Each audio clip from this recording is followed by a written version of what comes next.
Comment निकालूं।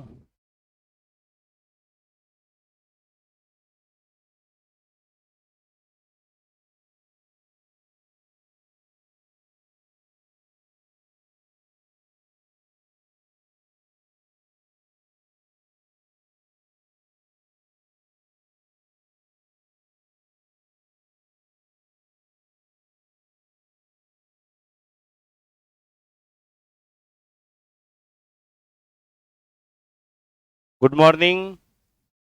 हाँ जी, सभी को गुड मॉर्निंग।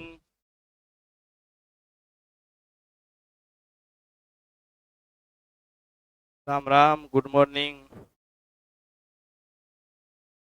हाँ, कभी कभी लेट उठते हैं, टाइम पर उठ गए तो टाइम पर आ गए। हाँ भाई, जल्दी से आ जाइए अपने।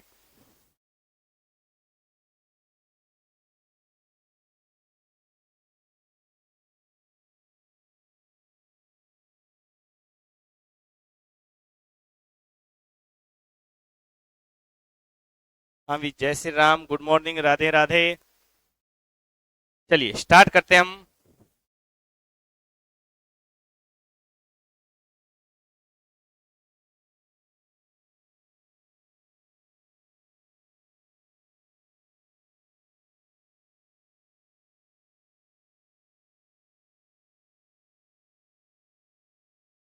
भारत का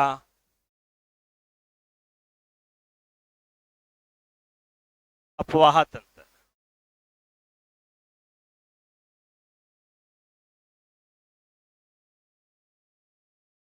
हाँ, जलवायु की क्लास नहीं डाली है।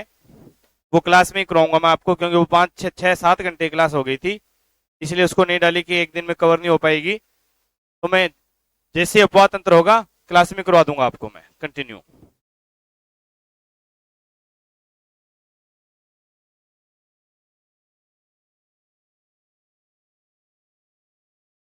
देखिए, भारत का जो अफवाह तंत्र है, राजस्थान में हम पढ़ते हैं तो उसको कुछ अलग तरीके से पढ़ा जाता है। राजस्थान में हम क्या करते हैं कि राजस्थान में अफवाह तंत्र करना होगा तो हम क्या करेंगे, बंगाल की खाड़ी की नदियां, अरब सागर की नदियां, आंतरिक प्रवाह की नदियां, इस प्रकार विभाजित करेंगे। लेकिन भारत में इस प्रकार नहीं, भारत के अंदर हम विभाजित करेंगे। एक तो सिंधु नदी तंत्र, 3 भागों में बांटेंगे भारत की नदियों को। एक तो कौन सा, सिंधु नदी तंत्र। दूसरी आएगी गंगा ब्रह्मपुत्र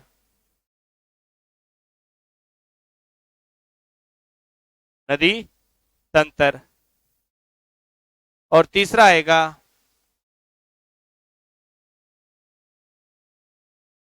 प्रायद्वीपीय भारत की नदियां। भारत के अफवाह तंत्र को हम 3 भागों में बांटकर पढ़ेंगे। हम भी सभी को गुड मॉर्निंग। सिंधु नदी तंत्र, गंगा ब्रह्मपुत्र नदी तंत्र और प्रायद्वीपीय भारत की नदियां। सबसे पहले हम करेंगे सिंधु नदी तंत्र। हालांकि इसमें से सिंधु नदी तंत्र की सारी नदियां अरब सागर में आएगी, गंगा ब्रह्मपुत्र बंगाल की खाड़ी में जाएगी, प्रायद्वीपीय भारत की नदियां दोनों तरफ जाएगी, अधिकतर बंगाल की खाड़ी में जाकर गिरेगी।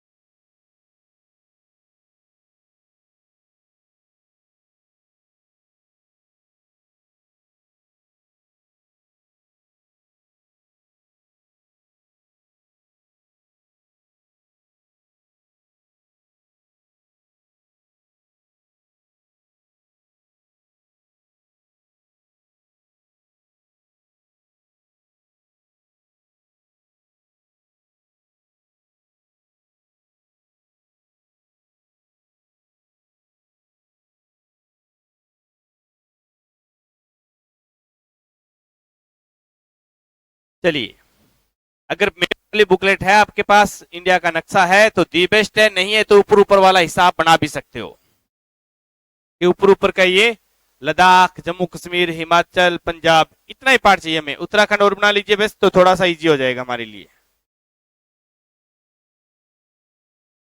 उत्तराखंड के इस साइड में यहां पर एक झील है।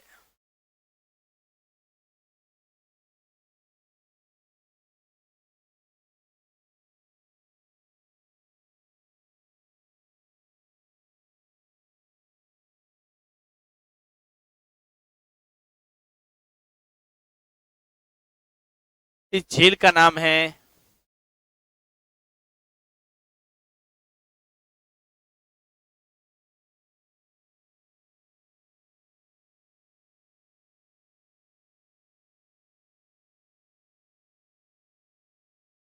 मानसरोवर झील।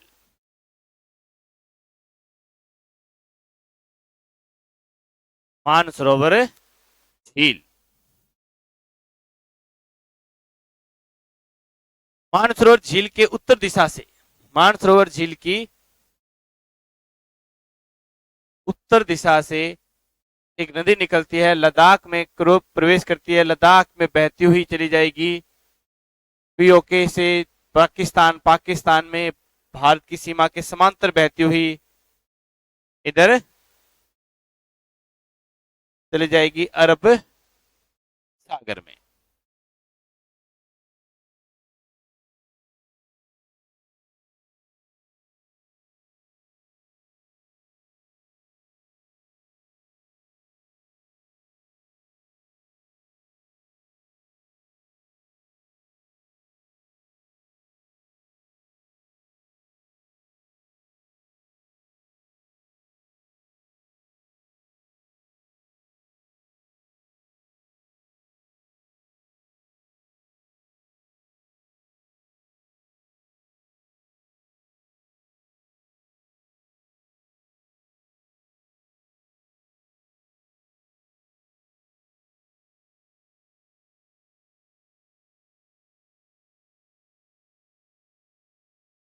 नदी जब भी बनाओ हमेशा उसमें पानी बहाना है, सूखा नहीं रखना, क्योंकि नदी अगर सूखी रहेगी तो आपको पाप लगेगा।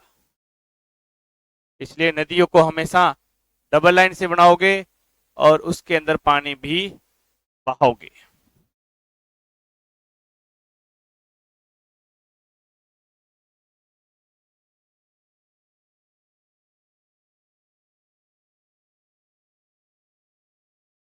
तो ये बन गई पहली नदी हमारी। कौन सी नदी थी ये? सिंधु नदी।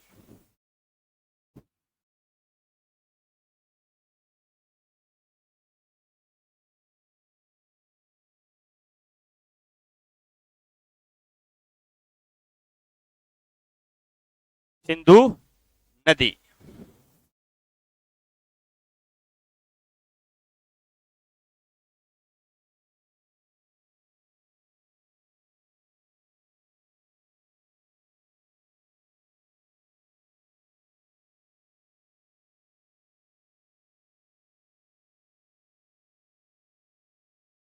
इस सिंधु नदी का उद्गम कहां से हुआ था?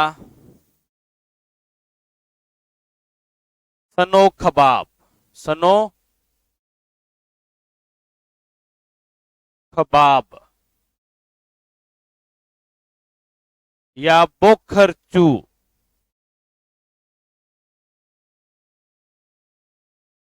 सनो खबाब या बोखरचू हिमनद से।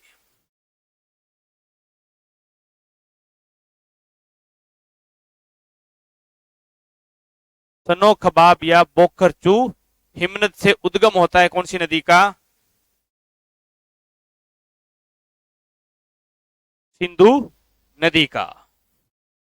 सनो खबाब या बोखरचू हिमनद से उद्गम होता है सिंधु नदी का। ये हिमनद क्या जुगाड़ होता है?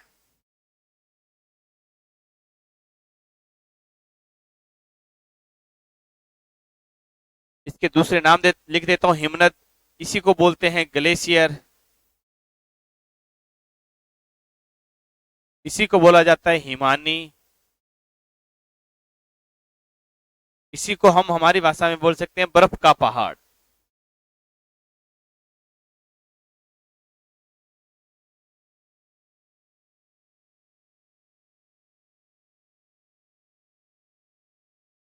बर्फ का पहाड़। कल रविवार को छुट्टी नहीं है, कल 1 घंटा एक्स्ट्रा रहेगी क्लास, 2 की बजाय 3 या 4 घंटे क्लास रहेगी कल अपने।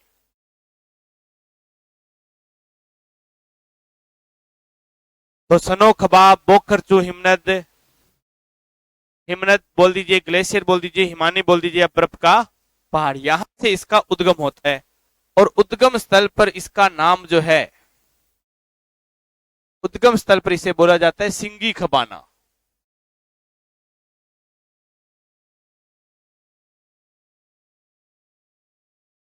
या शेरमुख, ये नाम उद्गम स्थल पर यानी कि तिब्बत या चीन में ये नाम है इसके। पीछे भी एक पेपर में क्वेश्चन आया था कि सिंधु नदी को तिब्बत के अंदर किस नाम से जाना जाता है, तो वहां पर ऑप्शन आया था शेरमुख। तो तिब्बत में किस नाम से जानते हैं इसको, शेरमुख के नाम से जाना जाता है। शेरमुख बोल दीजिए या सिंगी खबाना के नाम से जाना जाता है तिब्बत के अंदर इसको।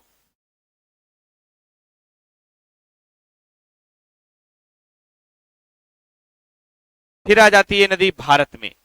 भारत में कहां से प्रवेश करती है, जहां से प्रवेश करती है उस स्थान का नाम है दमचौक। भारत में आएगा तो दम आएगा, भारत में आएगा, भारत में सिंधु नदी प्रवेश करेगी तो उसको दम लगेगा, उसका क्या लगेगा, दम लगेगा। और ज्यादा दम लगाते हैं तो क्या हो जाते हैं हम, चौक हो जाते हैं। क्या हो जाते हैं हम, चौक हो जाते हैं। तो कहां से प्रवेश किया, दमचौक नामक स्थान से। और दर्रा था 12 होती, 12 होती दर्रा, 12 होती दर्रे से ये नदी भारत में प्रवेश करती है। दमचौक नामक स्थान पर 12 होती दर्रे से ये नदी भारत के अंदर प्रवेश करती है। इसके बाद लद्दाख के अंदर इस पर एक प्रसिद्ध नगर आता है लेह। लद्दाख की राजधानी लेह जो है वो कौन सी नदी के किनारे है, सिंधु नदी के किनारे है।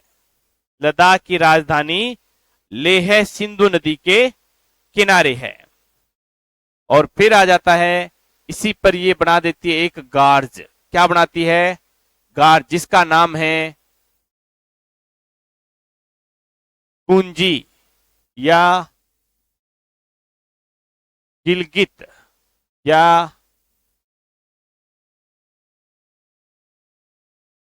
सिंधु गार्ज। पुंजी गार्ज, गिलगित गार्ज या सिंधु गार्ज। और ये गार्ज जो है इसकी गहराई है 5200 मीटर गहरा है, ये 5200 मीटर गहरा है। और इसकी खास बात यह है कि ये विश्व का सबसे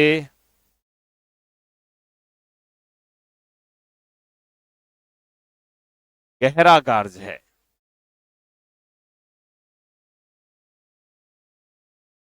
विश्व का सबसे गहरा गार्ज है। इसकी गहराई कितनी है, 5200 मीटर गहरा, विश्व का सबसे गहरा।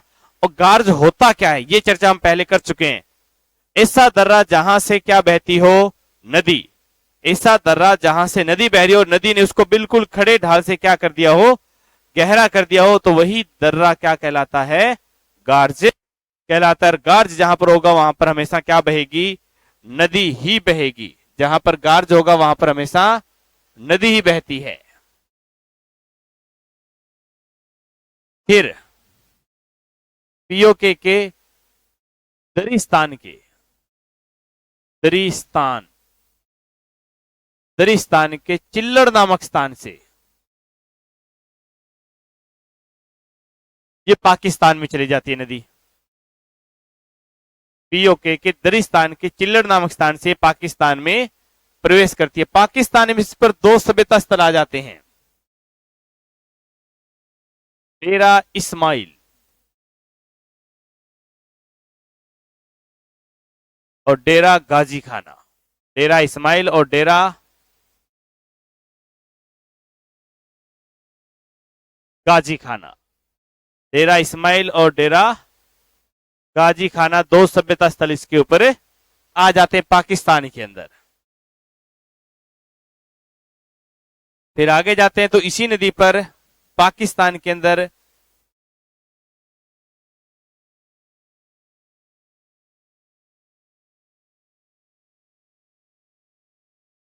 दो सभ्यता स्थल भी आते हैं।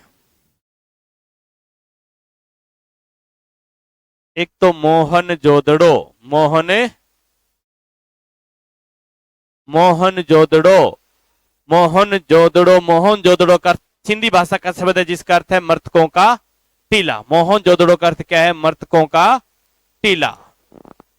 और मृतकों का टीला इसका अर्थ है, तो देखिए मरने के बाद क्या बचती है? मरने के बाद क्या बचता है? राख। मरने के बाद क्या बचता है? राख। तो राखल दास बनर्जी ने इसकी खोज की थी। राखल दास बनर्जी ने इसकी क्या की थी? खोज की थी। फिर एक स्थल और आता है, मोहनजोदड़ो की खोज किसने की थी? राखल दास बनर्जी ने। दूसरा आता है चहुंदड़ो। चहुंदड़ो में चांद सितारे मणके गुडियां ये तो सजने संवरने के बहाने हैं। चांद सितारे, चहुंदड़ो से याद रखना है, चहुंदड़ो में, चहुंदड़ो चांद सितारे मणके गुडियां ये तो सारे सजने संवरने के बहाने हैं। तो इसे गाना भी है, अगर औरतें इनका श्रृंगार ना भी करें तो भी सुंदर लगती है। वो गाना भी आया था, देखिए कि ना गजरे की धार ना मोतियों के हार फिर भी तुम कितने सुंदर हो।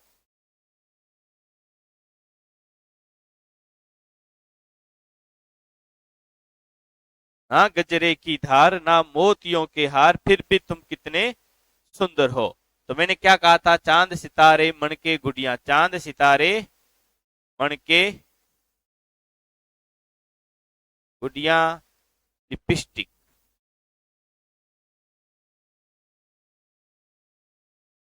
यही सोच रहे हैं ये लिपस्टिक आज कल की औरतें लगाती है। ये तो उस समय सिंधु घाटी सभ्यता में भी औरतों को सजने संवरने का शौक था। वहां पर भी आप पढ़ोगे, हड़प्पा पढ़ोगे, वहां पर पढ़ेंगे प्रसादन मंजूषा मिली थी। क्या मिली थी? प्रसादन मंजूषा मिली थी हड़प्पा से। जबकि चौहुंदड़ों से हमें पता है लिपस्टिक के गुड़िया, गुड़िया बनाने के, मणके बनाने के, मणके मणके जो माला में पिरोए जाते हैं, मणके बनाने के लिपस्टिक के कारखाने में मिले हैं। प्रसादन मंजूषा हमें हड़प्पा से मिलेगी। यानी कि सजने संवरने का सामान हमें सिंधु घाटी सभ्यता से प्राप्त हुआ है। तो ये तो उस समय के भी इनके शौक रहे हैं।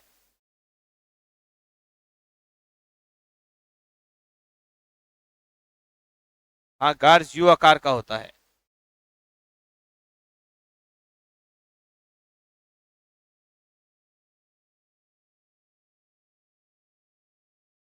थोड़े से बड़े और लिख देता हूं।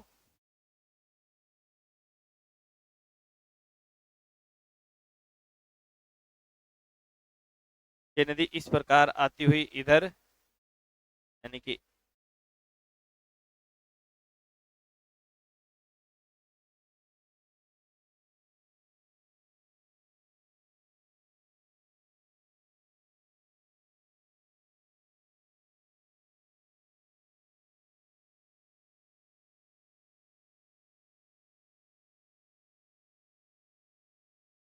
सिंधु नदी की लंबाई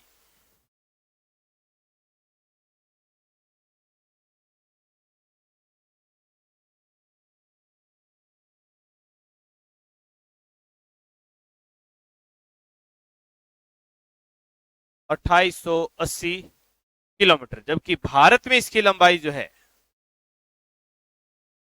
वो है 1114 किलोमीटर।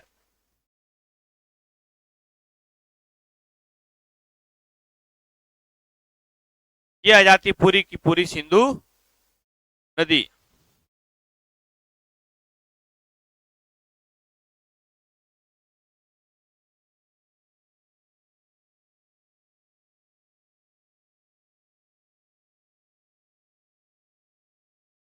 पीओके के अंदर पड़ता है तरिस्तान, तरिस्तान का चिल्लड़, चिल्लड़ नामक स्थान है। इंग्लिश के अंदर इसको चिल्लालास लिख देते हैं कई बार। चिल्लड़ नामक स्थान है जहां से ये पीओके से होती हुई पाकिस्तान में प्रवेश कर जाती है। एक बार वापस सुन लीजिए।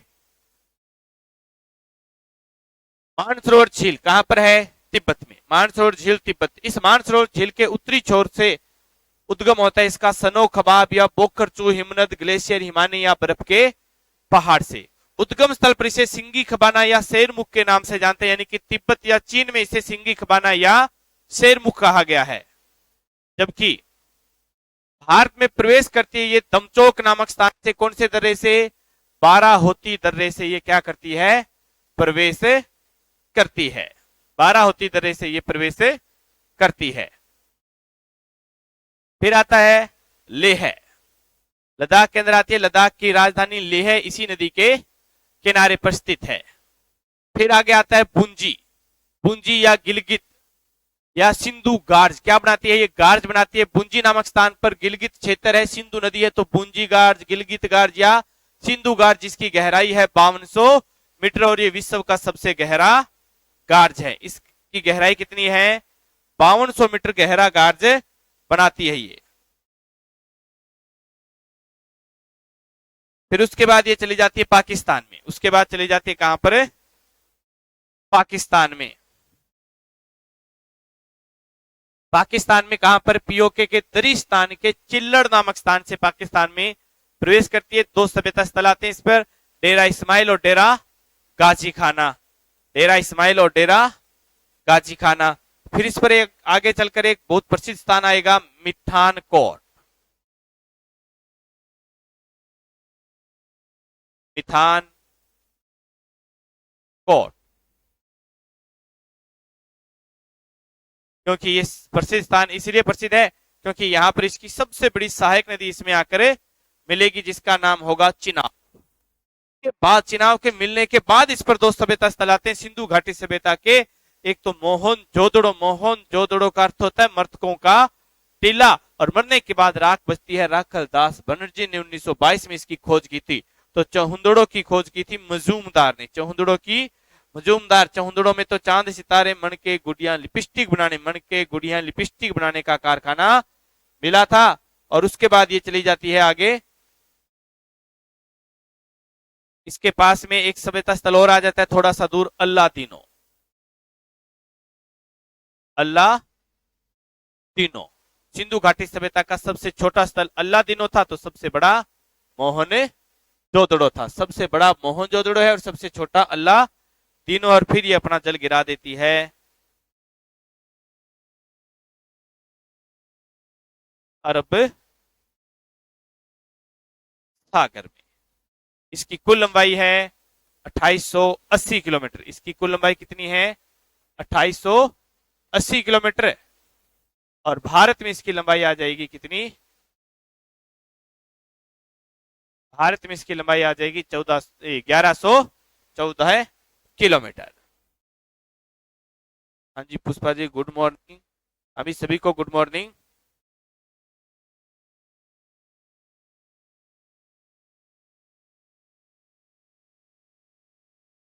राजस्थान ज्योग्राफी अब नए जिलों की अपडेट हो रही है, उसके बाद एक बार अपडेट पर बुक पर काम चल रहा है, तो अभी एक बार कंप्लीटली तैयार कर लें, उसके बाद स्टार्ट करेंगे। क्योंकि अब आरएस के एग्जाम के बाद जितने भी एग्जाम होंगे उनमें नए पैटर्न से क्वेश्चन पूछे जाने वाले हैं।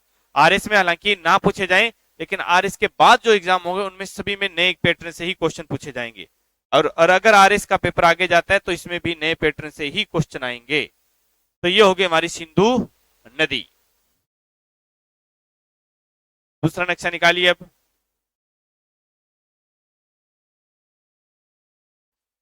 हाँ, नया टॉपिक है रिवर्स।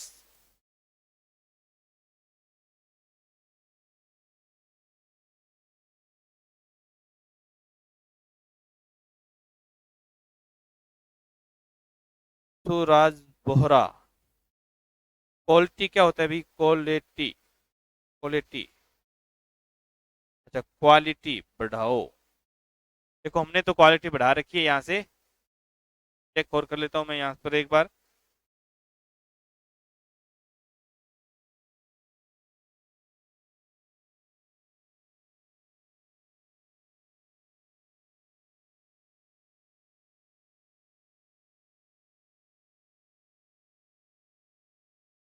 देखिए यहाँ से क्वालिटी तो सही आ रही है।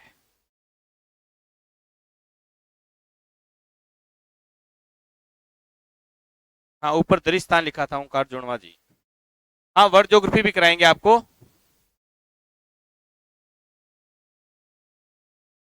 अरे इसको तो अभी जूम करना है। अब देखिए साफ दिखाई दे रहा है या नहीं दे रहा।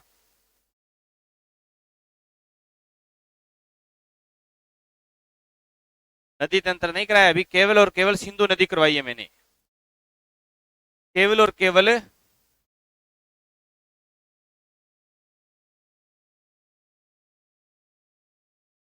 केवल और केवल क्या करवाया है, सिंधु नदी करवाई है। अब हम आगे बढ़ेंगे।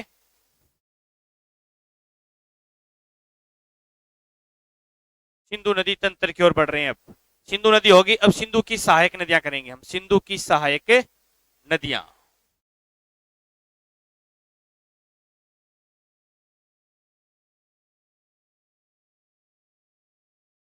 वो तो देखो छोटे नक्शे होते हैं, जूम कर दिया अब ये सही दिखेगा आपको। नए नक्शे में एक बार सिंधु नदी वापस बना लेंगे हम।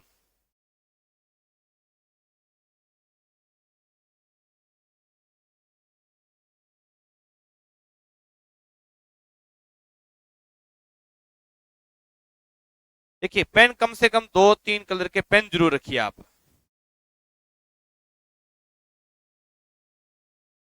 कि नदियां अलग कलर के पेन से बनाइए।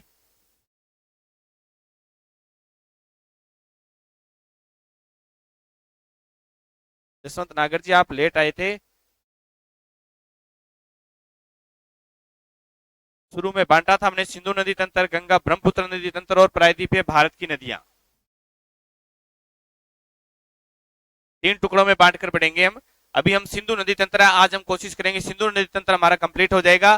कल हम गंगा ब्रह्मपुत्र नदी तंत्र करेंगे और परसों हम प्रायद्वीपीय भारत की नदियां।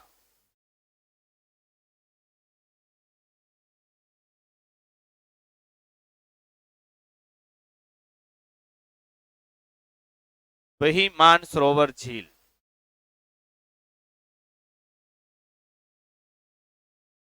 यहां से आई कौन सी नदी हमारी, सिंधु नदी। मानसरोवर झील के पास से आती है हमारी सिंधु नदी। तो सिंधु नदी को वापस बना दीजिए।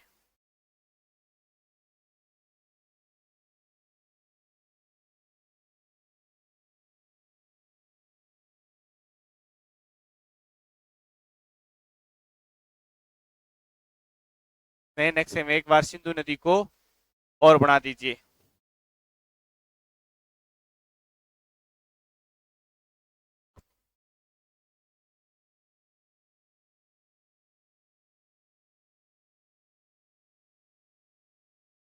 हाँ, नया टॉपिक स्टार्ट हो गया आज से, नदियां। कल भौतिक प्रदेश कंप्लीट हो चुका था हमारा। आज हमने नया टॉपिक स्टार्ट किया है, अर्थ की नदियां, भारत की नदियां।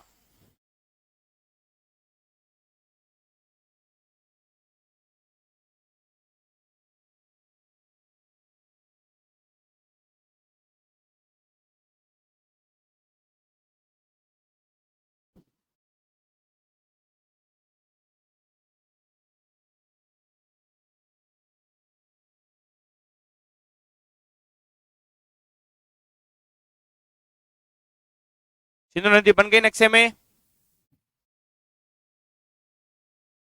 जलवायु वाली क्लास नहीं डाली थी क्योंकि वो क्लास ज्यादा लंबी हो गई थी, लगभग 6 से 7 घंटे की क्लास हो गई थी, इसलिए मैंने नहीं डलाई थी। क्योंकि वो ऑफलाइन बैच के साथ साथ मैंने रिकॉर्ड की थी, तो उसमें वो लंबी ज्यादा चली गई थी। आपको अलग से करवा दूंगा मैं लाइव में ही। 3 दिन लगेंगे, 2-2 घंटे करेंगे, 3 दिन में हम अलग से ही कर लेंगे लाइव के अंदर। और उसमें राजस्थान की साथ में थी।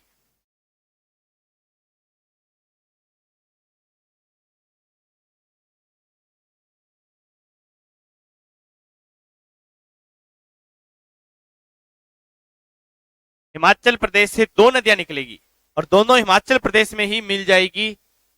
मिलने के बाद एक नदी का रूप लेकर लद्दाख, जम्मू कश्मीर, फिर पाकिस्तान में जाकर मिल जाएगी चिनाब में, पाकिस्तान में जाकर मिल जाएगी सिंधु में।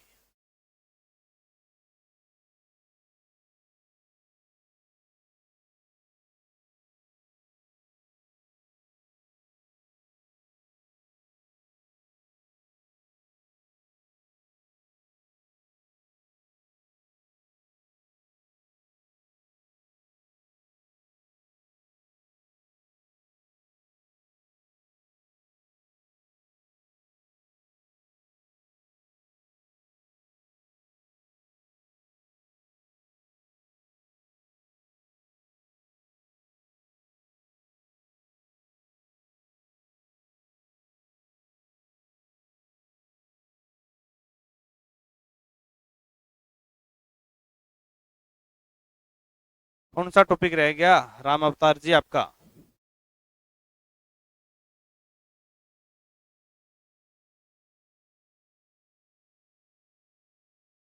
राम अवतार जी, जो टॉपिक रह गया उस टॉपिक का नाम लिख दीजिए।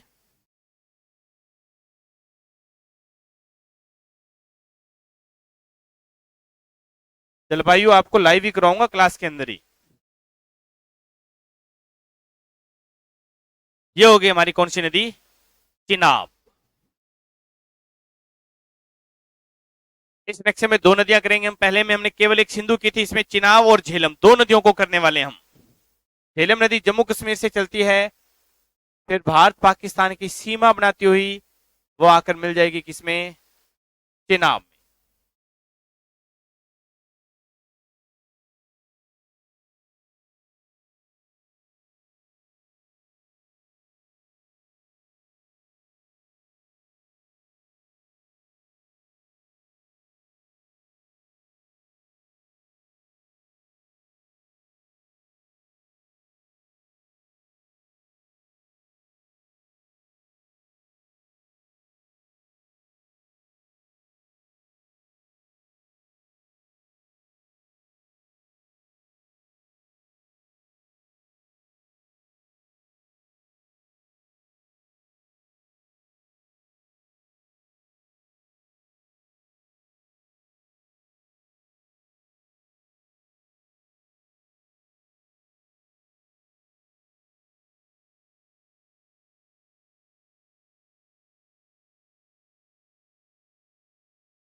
जो नीचे वाली जो नदी थी उसका नाम था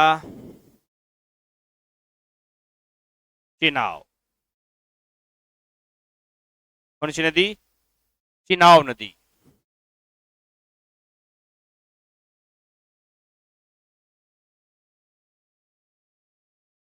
नीचे वाली नदी का नाम क्या था? चिनाब। और ये कई बार ये इसको चिनाब बोल देते हैं। गाने जब भी आएंगे तो वो गाना आता है जैसे सोनी चिनाब दे किनारे, सोनी चिनाब दे किनारे दिल उड़िक्का मारे, ऐसे से करके गाना भी था। तो ये चिनाब नदी है, इसी को बोला जाता है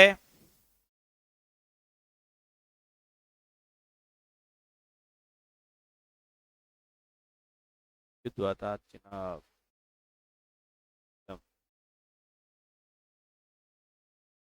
अस्किनी, अस्कनी नदी। चिनाब को किस नाम से भी जानते हैं? अस्किनी नदी के नाम से भी जाना जाता है, चिनाब या अस्किनी नदी। ये ऊपर जो नदी है इसका नाम है झेलम। झेलम नदी, इसे ही कहा गया था वैदिक काल में वितस्ता।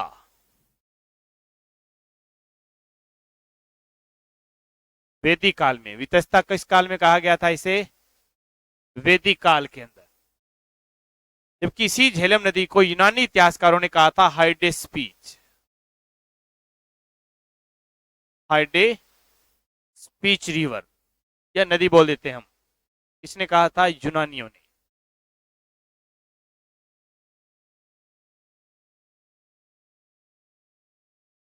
आपको याद हो तो एक युद्ध हुआ था कभी पंजाब के राजा पोरस और सिकंदर के मध्य 326 ईसा पूर्व में, बहुत बार आता है। और उस युद्ध को कहा जाता है झेलम का युद्ध, वितस्ता का युद्ध, या फिर यूनानी इतिहासकारों ने इसे कहा था हाइडे स्पीच का युद्ध। जिस युद्ध के अंदर सिकंदर कहा जाता है, क्योंकि यूनानी इतिहासकार लिखते हैं कि सिकंदर जीता था, जबकि भारतीय इतिहासकार लिखते हैं कि पोरस जीता था और सिकंदर को वापस जाना पड़ा था। जबकि यूनानी इतिहासकार कहते हैं सिकंदर जीता था और उसने पोरस को बंदी बनाया था और बंदी बनाकर पूछा था कि बोल तेरे साथ क्या सलूक किया जाए, मार दिया जाए या छोड़ दिया जाए। तब पोरस कहता है कि एक विजित राजा जो पराजित राजा के साथ जो व्यवहार करता है वही व्यवहार मेरे साथ किया जाए। और इसी बात से सिकंदर प्रसन्न होता है और उसे उसका पूरा साम्राज्य तथा सिकंदर के द्वारा जीता हुआ पूरा भारतीय प्रदेश उसे सौंप देता है। तो ये दो नदी आती है, चिनाब या अस्कनी, झेलम, वितस्ता या हाइडेस्पीच। चिनाब नदी का उद्गम दो नदियों के रूप में होता है, एक चंदर और एक भागा। चिनाब का उद्गम दो नदियों के रूप में होता है, चंदर व भागा के रूप में होता है लाहौल स्पीति घाटी से। लाहौल स्पीति घाटी से। चंदर व भागा दो नदियों के रूप में लाहौल स्पीति घाटी से होता है किस नदी का उद्गम है? चिनाब नदी का उद्गम।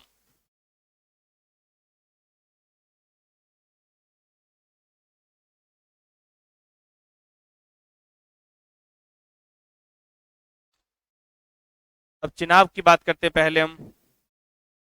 चंदर और भागा दोनों नदियां मिल जाती है आपस में हिमाचल प्रदेश में ही टांटी नामक स्थान पर। कौन से स्थान पर? टांटी नामक स्थान पर। यहीं से इसका नाम क्या हो जाता है? चिनाब। टांटी नामक स्थान से इसका नाम क्या हो जाता है? चिनाब हो जाता है।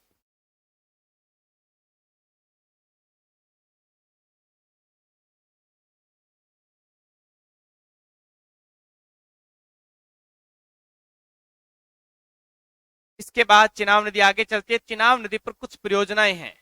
एक तो स्थान लिख रहा हूं पहले में, जम्मू कश्मीर में इस पर एक बहुत ही प्रसिद्ध स्थान आता है, मांडा।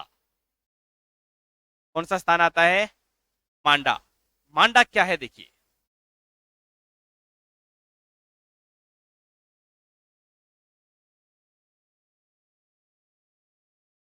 सिंधु घाटी सभ्यता।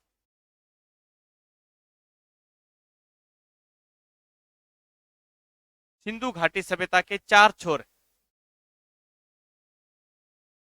उत्तरी छोर है मांडा, जम्मू कश्मीर में चिनाब नदी के किनारे। इसका पश्चिमी छोर है आलमगीरपुर। आलमगीरपुर मेरठ उत्तर प्रदेश में। मेरठ उत्तर प्रदेश में हिंडन नदी के किनारे। हिंडन नदी के किनारे। इसका दक्षिण छोर है सिंधु घाटी सभ्यता का देमाबाद। अहमदनगर महाराष्ट्र में।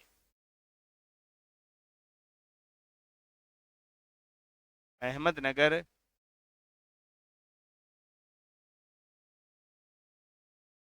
महाराष्ट्र में परवरा नदी के किनारे।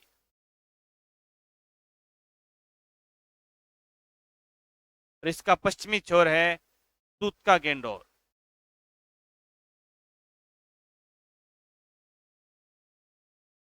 बलूचिस्तान पाकिस्तान में।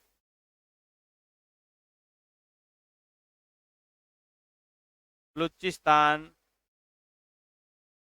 पाक में दासक नदी के किनारे। ये सिंधु घाटी सभ्यता के चारों छोर थे। सिंधु घाटी सभ्यता का आकार जो था वो था त्रिभुजाकार।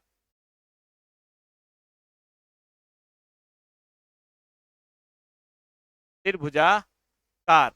और इसका क्षेत्रफल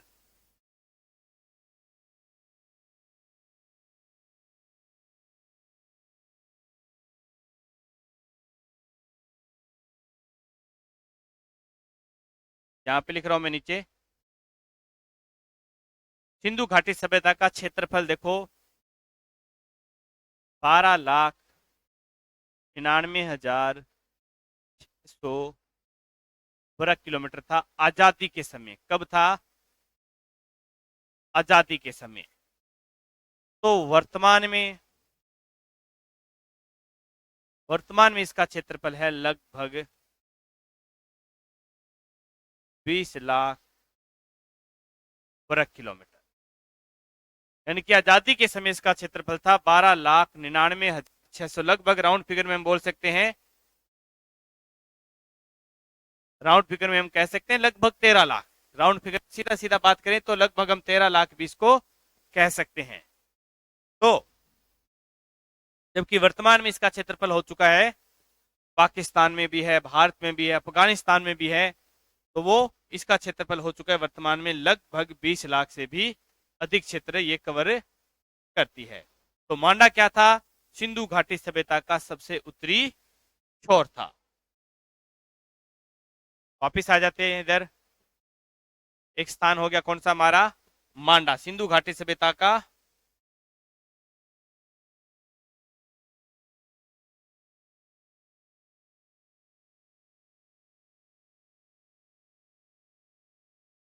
चारों दिशाओं में बहती, नहीं, चार छोर बताए सिंधु घाटी सभ्यता के, चारों कॉर्नर बताए थे मैंने, वो मांडा आ गया। इसके ऊपर सिंधु चिनाब नदी के ऊपर कुछ परियोजनाएं चलती है, कुछ बांध परियोजनाएं हैं जिनके नाम देखिए।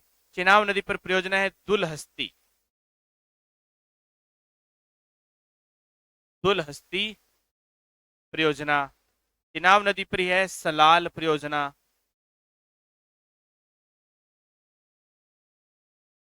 दुलहस्ती, सलाल, बगलीहार,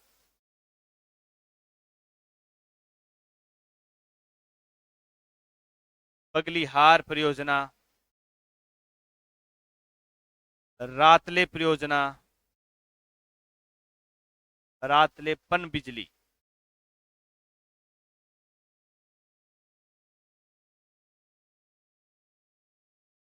रातले पन बिजली परियोजना। तो ये कुछ प्रमुख परियोजना है, जिसमें से रातले जो परियोजना है ये वर्तमान में भारत पाक के बीच विवादित परियोजना है। भारत और पाकिस्तान के बीच विवादित परियोजना है। हालांकि सिंधु नदी तंत्र में जितनी भी परियोजना होगी वो भारत पाकिस्तान के बीच विवादित ही होगी सारी परियोजनाएं। लेकिन अभी हाल ही में चर्चा में दो परियोजना चर्चा में चल रही है, एक रातले पन बिजली और एक झेलम नदी पर आएगी किशन गंगा। और फिर ये नदी आगे चलती जाती है और इसमें एक नदी आकर मिल गई, कौन सी? झेलम। और फिर ये खुद जाकर मिल जाएगी किसमें? सिंधु नदी में। इसमें मिल जाती है खुद आकर सिंधु में। जहां पर मिलती है उस स्थान का नाम है मिथानकोट, या कई बार मिथान की जगह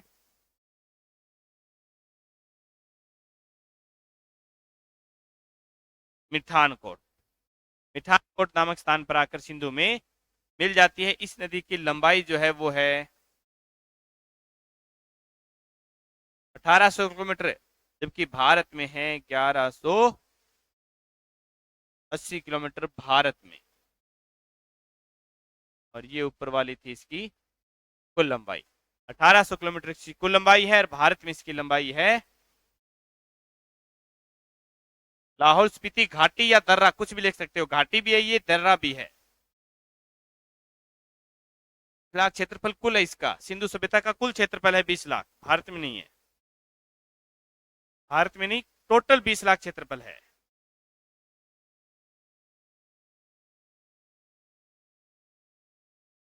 चलिए अब आते हैं हम झेलम नदी पर। चिनाब की बातें तो हो गई हमारी।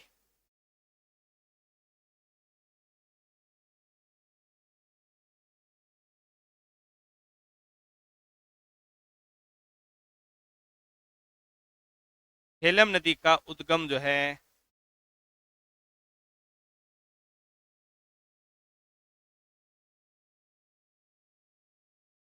शेषनाग झील से।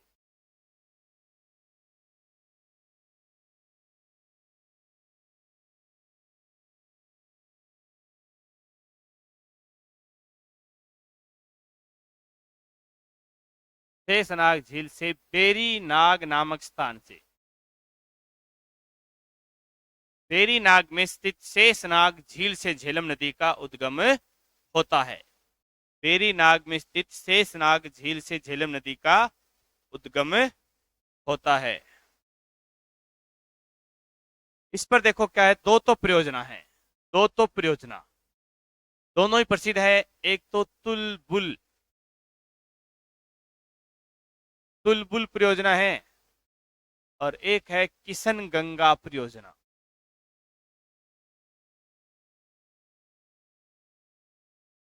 हाल ही में किशन गंगा परियोजना और एक उसकी रातले, ये दोनों हाल ही के अंदर काफी चर्चा में रही है, क्योंकि ये भारत और पाकिस्तान के बीच विवादित परियोजना है। हाल ही में काफी चर्चा में रही दोनों परियोजनाएं क्या हैं, भारत पाकिस्तान के बीच विवादित परियोजना है।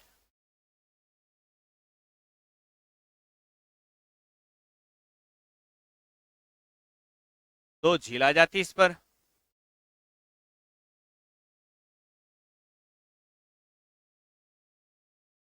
एक तो डल झील, इसका पानी सर्दियों में अक्सर जम जाता है। डल झील जिसका निर्माण कराया था लॉर्ड डलहौजी ने। डल झील जिसका निर्माण किसने करवाया था, लॉर्ड डलहौजी ने जिसका निर्माण कराया था, वो डल झील जिसका पानी सर्दियों में अक्सर जम जाता है। चंद्र कुछ नहीं आ रही है भाई, वॉइस किस किस के पास नहीं आ रही है?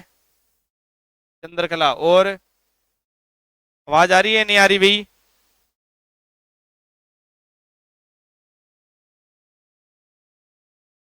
जल्दी बताएं, आवाज आ रही है या नहीं आ रही? ममता ढाका, सतपाल भील, आवाज सही आ रही है?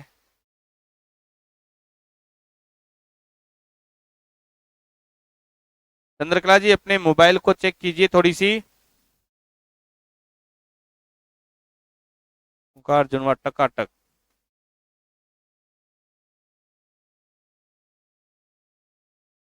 आपके पास सही आ रही है चंद्रकला जी, आपके पास ही नहीं आ रही। ये सभी लिख रहे हैं बहुत अच्छी आ रही है, आवाज आ रही है, सही है, टकाटक है। चलिए फिर आगे। एक तो कौन सी झील आ गई इस पर, डल झील। एक आती है वुल्लर झील।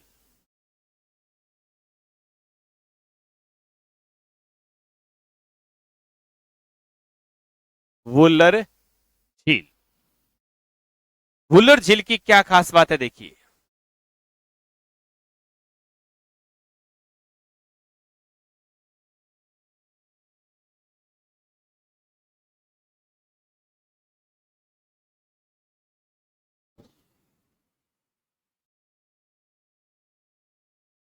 भारत की सबसे बड़ी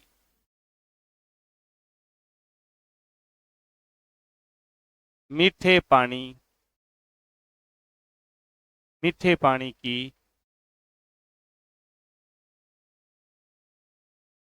प्राकृतिक झील। वुल्लर झील भारत में मीठे पानी की सबसे बड़ी प्राकृतिक झील। भारत की सबसे बड़ी मीठे पानी झील जो है वो कौन सी है, वुल्लर झील है।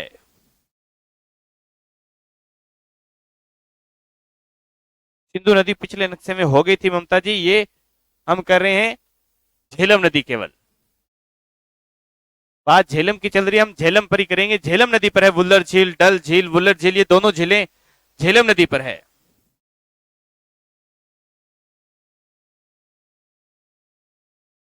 इसके बाद इस पर आता है एक नगर, कौन सा, श्रीनगर। श्रीनगर का निर्माण करवाया था अशोक मौर्य ने।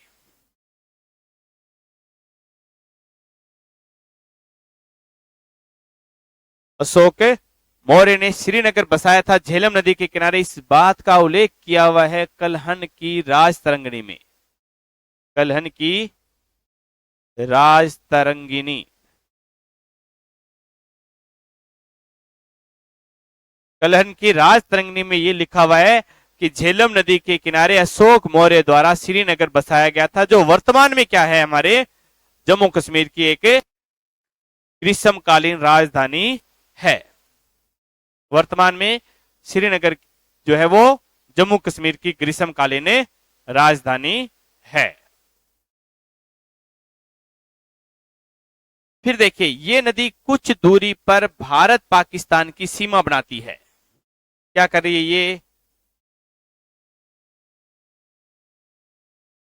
भारत पाक की सीमा बनाती है।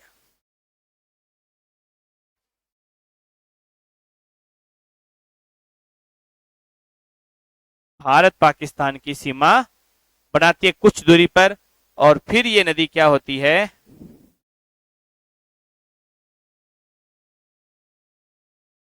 आकर मिल गई किसमें? झेलम में, चिनाब में। जहां पर मिलती है उस स्थान का नाम है त्रिमु, या इसी त्रिमु को बोला जाता है सराय सिंधु।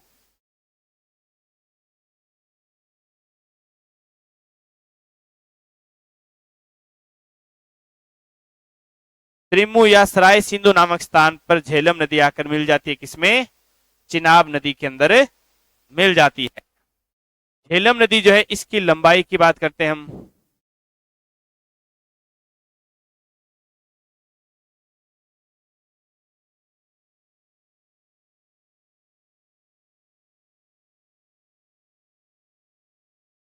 कुल लंबाई, झेलम नदी की कुल लंबाई जो है वो है 724 किलोमीटर, जबकि भारत में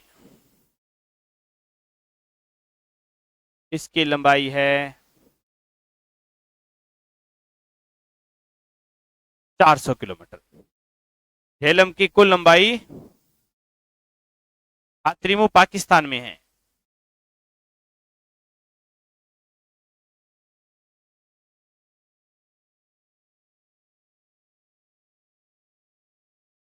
तो ये हो जाती है इधर झेलम की कुल लंबाई। कुल लंबाई 724 किलोमीटर, जबकि भारत में इसकी लंबाई कितनी है? 400 किलोमीटर है।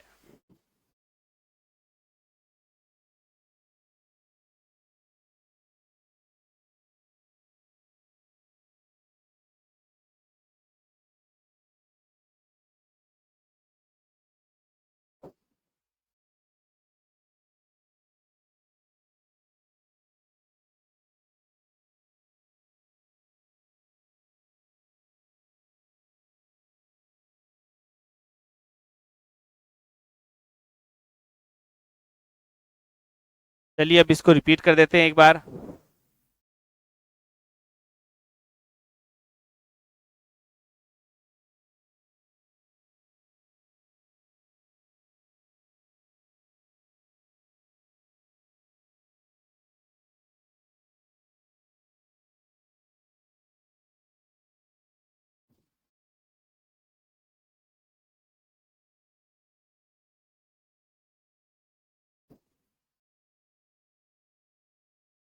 हाँ, अब सुन लीजिए आराम से। सबसे पहले हमने लिखी थी चिनाब नदी। सबसे पहले हमने कौन सी नदी की थी? चिनाब।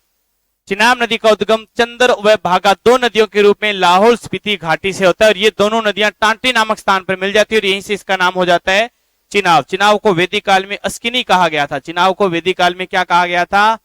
अस्किनी कहा गया था। चिनाब नदी पर 4 परियोजना प्रमुख है: दुलहस्ती, सलाल, बगलिहार और रातले। रातलेपन बिजली परियोजना अभी भारत पाकिस्तान के बीच हाल ही में विवादित परियोजना। आगे चलते हैं तो सिंधु सभ्यता का सबसे उत्तरी छोर मांडा आता है, और फिर ये नदी आगे मिठानकोट या मिठानकोट नामक स्थान पर आकर झेलम सिंधु नदी में मिल जाती है। इसकी कुल लंबाई 1800 किलोमीटर है। भारत में इसकी लंबाई 1180 किलोमीटर है। फिर आती है झेलम। झेलम नदी, झेलम नदी को झेलम वितस्ता, वैदिक काल में इसे वितस्ता कहा गया, जबकि यूनानी इतिहासकारों ने इसे हाइडे स्पीच का। और इसी नदी के किनारे कभी 326 ईसा पूर्व में हुआ था सिकंदर और पोरस का युद्ध। सिकंदर और पोरस का युद्ध हुआ था, और इस युद्ध के अंदर सिकंदर ने पोरस को बंदी बनाया था और कहा था कि बोल तेरे साथ क्या सलूक किया जाए, मार दिया जाए या छोड़ दिया जाए। तब पोरस कहता है एक विजित राजा जो पराजित राजा के साथ जो व्यवहार करता है वही व्यवहार किया जाए, और इसी बात से प्रसन्न होकर सिकंदर उसे उसका साम्राज्य तो लौटाता ही लौटाता है, और खुद के द्वारा भारतीय क्षेत्र में जितने प्रदेश जीते गए थे वो सारे के सारे पोरस को देकर उनका सम्राट बनाकर वो वापस चला जाता है। झेलम नदी का उद्गम होता है जम्मू कश्मीर की शेषनाग झील, बेरीनाग नामक स्थान पर शेषनाग झील से। इस पर 2 परियोजना प्रमुख है, तुलबुल व किशन गंगा परियोजना। किशन गंगा परियोजना हाल ही के अंदर भारत पाकिस्तान के बीच विवादित परियोजना है, जबकि इस पर 2 झील, एक डल झील जिसका पानी सर्दियों में अक्सर जम जाता है, और एक वुल्लर झील जो भारत में मीठे पानी की सबसे बड़ी प्राकृतिक झील है। एक वुल्लर झील है जो भारत में मीठे पानी की सबसे बड़ी प्राकृतिक झील है। फिर इस पर एक नगर आता है श्रीनगर, जिसका निर्माण अशोक मौर्य ने करवाया था। इस बात का उल्लेख मिलता है कलहन की राज तरंगिणी में। और फिर ये कुछ दूरी पर भारत पाकिस्तान की सीमा बनाती हुई बहती है, और फिर ये पाकिस्तान में त्रिमू या सराय सिंधु नामक स्थान पर जाकर चिनाब में मिल जाती। इस नदी की कुल लंबाई 724 किलोमीटर है, जबकि भारत में इसकी लंबाई 400 किलोमीटर है। चलिए नए नक्शे के अंदर चिनाब नदी बना दीजिए, सिंधु मत बनाइए, चिनाब नदी बना लीजिए नए नक्शे के अंदर जल्दी से।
पहले चिनाब नदी बना दीजिए।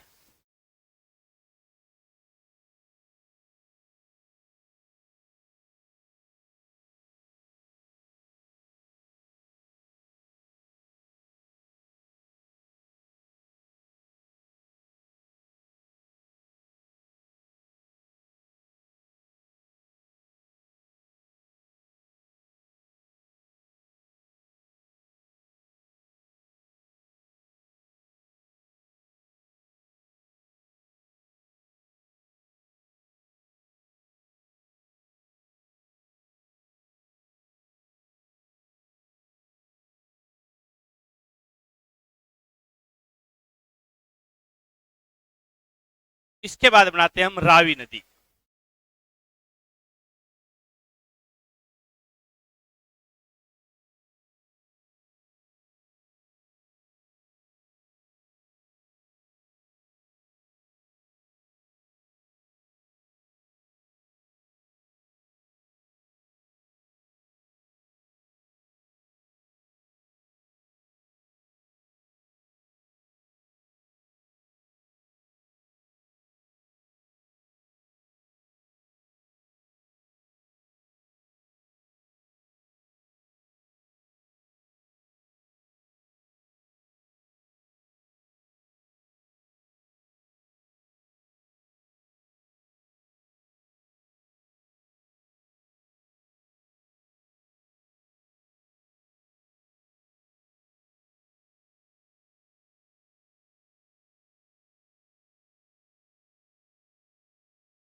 इस नदी का नाम क्या है?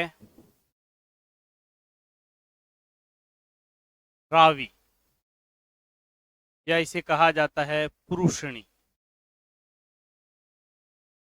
वैदिक काल में इसे किस नाम से, पुरुषनी नदी के नाम से जाना जाता था। रावी या पुरुषनी नदी के नाम से जाना जाता था वैदिक काल में।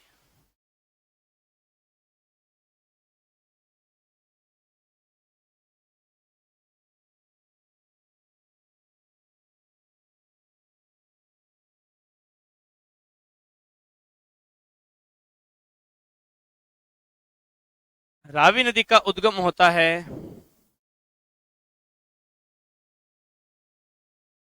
रोहतांग दर्रे से। रावी नदी का उद्गम कहां से होता है? रोहतांग दर्रे से इसका उद्गम होता है।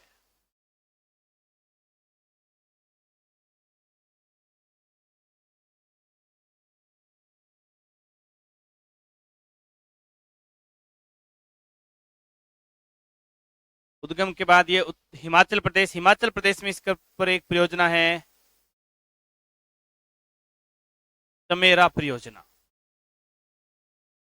चमेरा परियोजना हिमाचल प्रदेश में चंपा घाटी में से बहती है। चंपा घाटी के अंदर से बहती है। चमेरा परियोजना है, चंपा घाटी के अंदर से ये बहती है। फिर हिमाचल और पंजाब की सीमा पर इस पर एक बांध है जिसका नाम है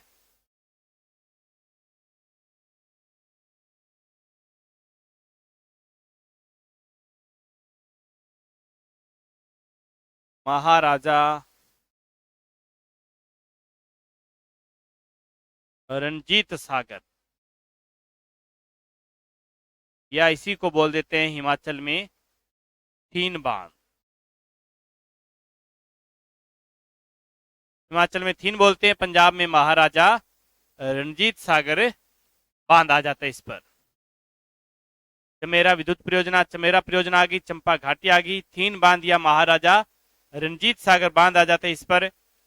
फिर ये पंजाब से बहती हुई जाती है पाकिस्तान। पाकिस्तान में इसके ऊपर आता है एक सभ्यता स्थल हमारा हड़प्पा। हड़प्पा हड़प्पा हराता हड़प्पा पर दया की थी दयाराम साहनी ने, और दया करने की उम्र होती है 1921 में। दया की थी दयाराम साहनी ने, दयाराम साहनी।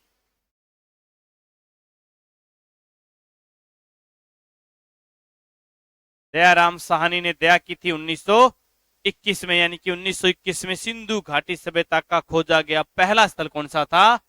हड़प्पा था। और इसी कारण इस सभ्यता स्थल, पूरी सभ्यता को भी क्या कह देते हैं? हड़प्पा सभ्यता। क्योंकि भारतीय पुरातत्व विभाग जो है वो किसी भी नदी को उसके खोजे गए नाम के आधार पर उसका नाम रखता है।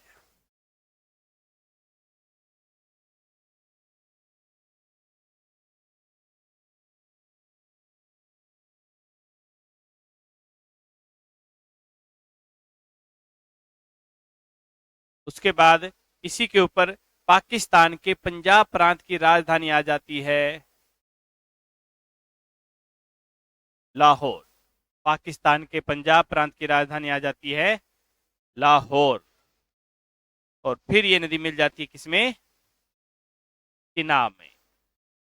जहां पर मिलती है उस स्थान का नाम आ जाता है इसमें राय सिंधु। तो मैंने वहां लिखा दिया था, अच्छा त्रिमू नामक स्थान था वो इसका था, सॉरी वहां पर लिख दिया था हमने गलती से, तो वो यहां पर लिखा जाएगा सराय सिंधु।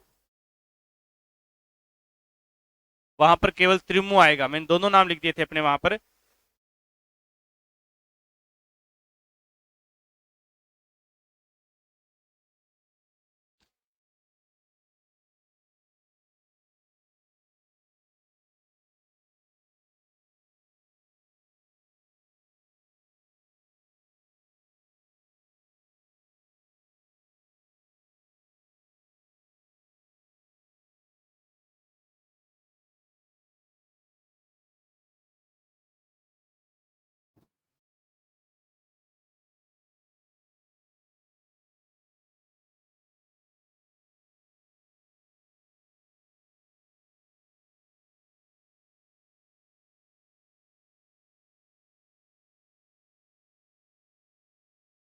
जहां झेलम मिली थी उसका नाम त्रिमु है, जहां रावी मिलेगी उसका नाम है सराय सिंधु।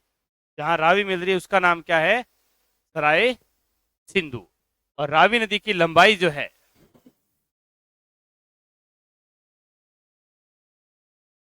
लंबाई है 725 किलोमीटर, और भारत में इसकी लंबाई जो है वो है 450 किलोमीटर। कुल लंबाई 725 है, जबकि भारत में इसकी लंबाई कितनी है? 450। बस रावी नदी में इतनी बातें याद रखनी, ज्यादा नहीं याद रखनी हमें।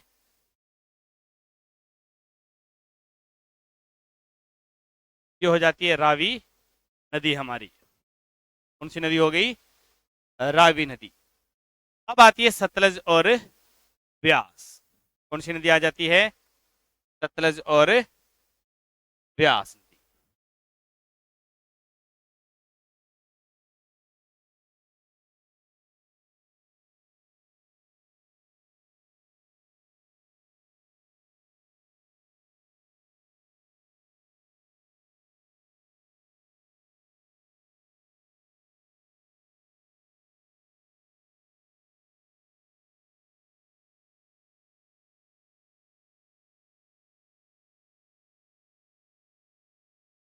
सबसे पहले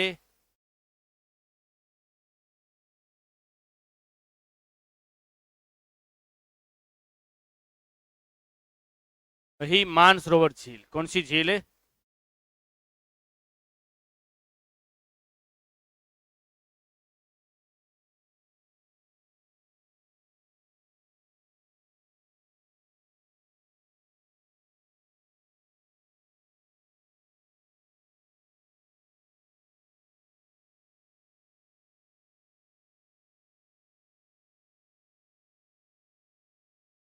मानसरोवर झील। इस मानसरोवर झील से निकलेगी सिंधु नदी। ये सिंधु तो थी, दूसरी नदी निकलेगी अब सतलज। इस झील के पास से चलती है हिमाचल प्रदेश, हिमाचल में बहती है फिर पंजाब, पंजाब में बहती है और फिर चली जाती है पाकिस्तान, और पाकिस्तान में जाकर मिल जाएगी झेल चिनाब में।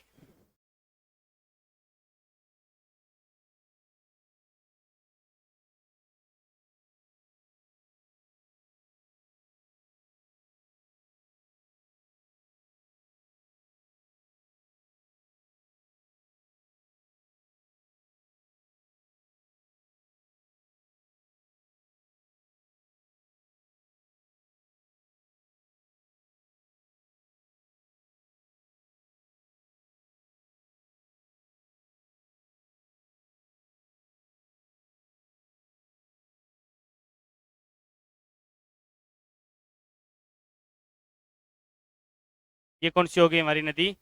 सतलज नदी।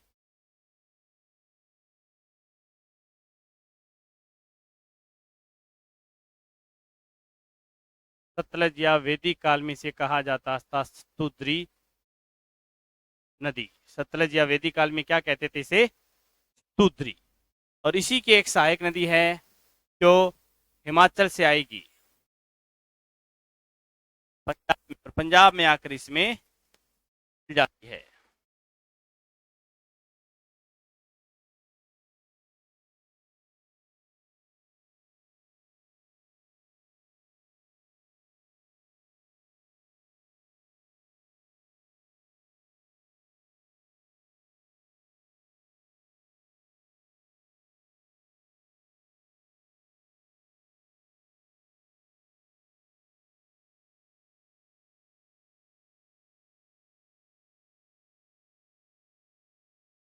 इस नदी का नाम है ब्यास।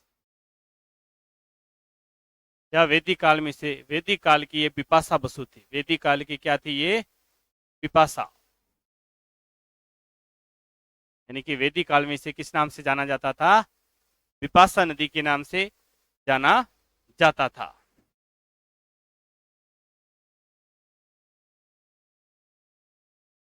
तो एक होगी हमारी सतलज नदी या स्तुद्री नदी, एक होगी व्यास या बिपाशा नदी। इनका उद्गम देखिए, व्यास नदी का उद्गम तो वहीं से होगा जहां से रावी का हुआ था, रोहतांग दर्रे। रोहतांग दर्रे के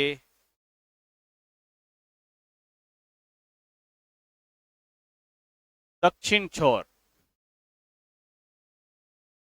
पर व्यास कुंड, व्यास कुंड से, व्यास कुंड से, रोहतांग दर्रे के दक्षिणी छोर पर स्थित व्यास कुंड हिमानी से इसका उद्गम होता है, व्यास नदी का। जबकि सतलज नदी जो है इसका उद्गम होता है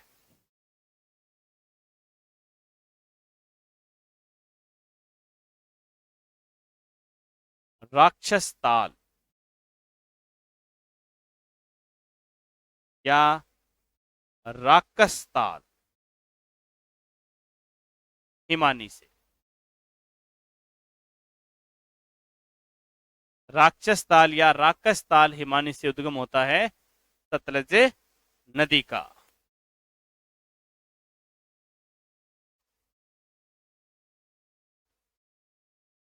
दर्शना जी साहब दिखाई नहीं क्या?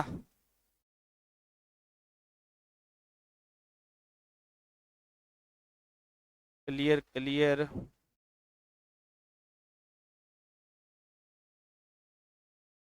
चलिए आगे चलते हैं अपने, पहले व्यास नदी को पूरा कर लेते हैं, छोटी सी नदी है, फिर हम सतलज को डिटेल से लिखेंगे।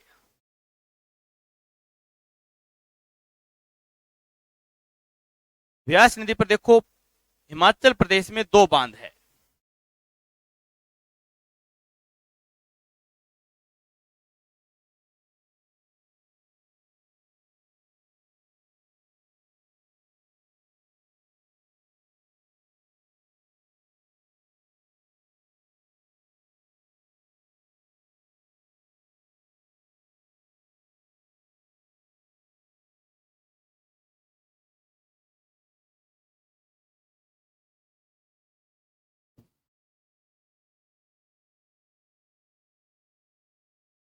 चिनाब, चिनाब आगे सिंधु में मिल जाती है। व्यास नदी पर देखो हिमाचल प्रदेश में 2 बांध है। एक आता है पोंग बांध और एक आता है पंडोह बांध। पोंग और पंडोह, पंडोह बांध है ये देहर नामक स्थान पर है, इसलिए यहाँ का विद्युत ग्रह जो है उसको कहा जाता है देहर विद्युत ग्रह। एक पोंग विद्युत ग्रह आ जाएगा और एक देहर विद्युत ग्रह। तो एक पोंग बांध और एक कौन सा है, पंडोह बांध। फिर ये व्यास नदी जहां पर जाकर मिलती है, सतलज और व्यास जहां मिलती है वो स्थान कहलाता है हरिके बेराज। क्या कहलाता है, हरिके बेराज। एक होता है बांध, एक होता है बेराज, एक होता है बांध और एक होता है बेराज। बांध और बेराज में क्या अंतर होता है देखिए, तो पहले क्लियर करते हैं। मैंने कहा था एक क्या है, बांध, और एक क्या होता है, बेराज।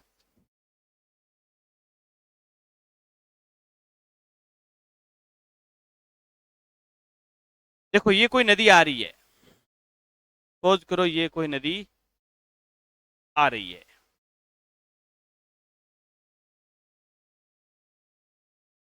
नदी ने आगे जाना था, इसके पानी को रोका, नदी आगे जा रही है कंटिन्यू, इसके पानी को पूरा का पूरा रोका और क्या कर लिया, पीछे एक डैम बनाकर रोक कर दिया।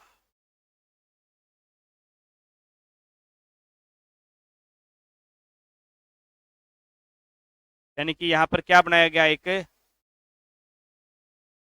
जलाशय। बांध के अंदर क्या बनाया जाएगा, एक जलाशय। इस नदी के पानी को रोका गया और क्या बना दिया गया, एक जलाशय बनाया। यहां पर लगाए जाएंगे फिर टरबाइन। क्या लगाए जाएंगे, टरबाइन। और इन टरबाइन से किसका उत्पादन होगा, विद्युत का उत्पादन होगा। विद्युत उत्पादन किया जाएगा किससे, टरबाइन से। टरबाइन से विद्युत का उत्पादन किया जाएगा। यानी कि इस पानी को छोड़ेंगे नदी के अंदर वापस, तो हमने टरबाइन लगा दी और वो टरबाइन घूमेंगे पानी से और हम विद्युत का उत्पादन कर लेंगे। और इस ये जो पानी जो जलाशय था, इस जलाशय के पानी को हम किस किस में प्रयोग कर सकते हैं, सिंचाई के अंदर।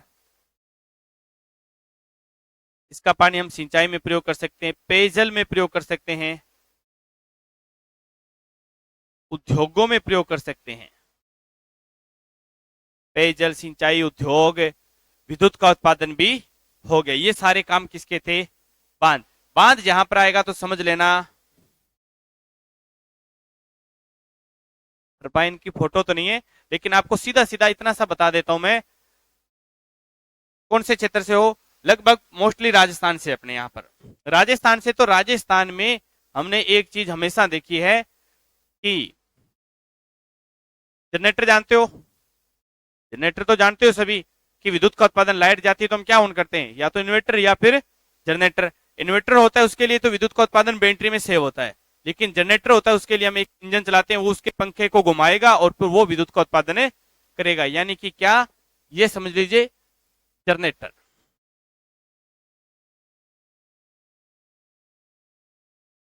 इस टरबाइन से जुड़ा होता है जनरेटर। यानी कि ये पानी आएगा, यहां पर एक पंखा लगा दिया बड़ा सा, ये समझ लीजिए आप। ये लो,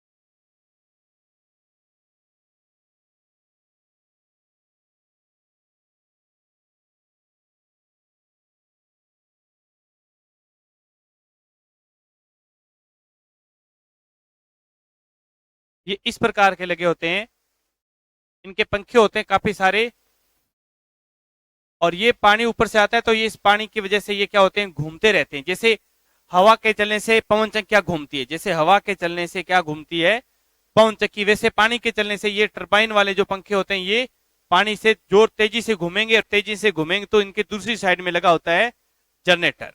इनकी दूसरी साइड में लगा होता है जनरेटर।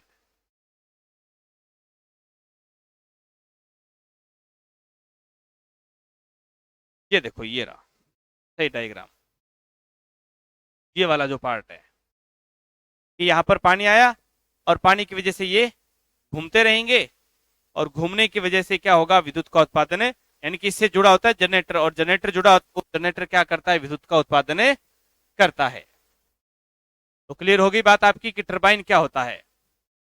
कि आजकल तो सोशल मीडिया का, गूगल का डिजिटल प्लेटफॉर्म है, तो वहां पर कहीं पर भी हम इसको और भी अच्छे से, ये रहा एक पंपिंग सिस्टम से, ये देखो इसमें एक पंपिंग सिस्टम से दिखाया गया है कि इधर से पानी आ रहा है और ये टरबाइन लगा हुआ है, और टरबाइन से ये पानी से ये घूम रही है, और इसके ऊपर एक फैन वेल्ट चढ़ाकर ये जनरेटर से जोड़ दिया, और ये जनरेटर चलने से विद्युत का उत्पादन हो रहा है। तो ये पूरा का पूरा पिक्चर आपके सामने आ चुका है कि टरबाइन की क्या कहानी है पूरी की पूरी। तो ये पूरी कहानी इस प्रकार होता है, टरबाइन ये होता है अपने। वापिस आ जाइए अपने। तो ये तो हो गया बांध। अब बात करते हैं बिराज क्या होता है। बिराज क्या होता है, देखो ये एक नदी आ रही है,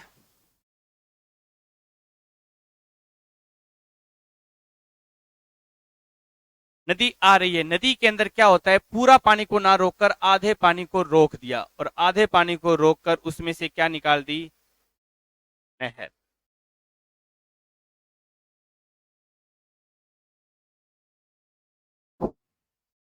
तो ये जो आधा पानी रोका गया, ये क्षेत्र क्या कहलाता है, बिराज। बिराज से हमेशा क्या निकलेगी, सिंचाई के ये नहरें। बिराज से हमेशा क्या निकाली जाएगी? सिंचाई के उद्देश्य से बनाया गया बांध बिराज कहलाता है, ऐसा नहीं है।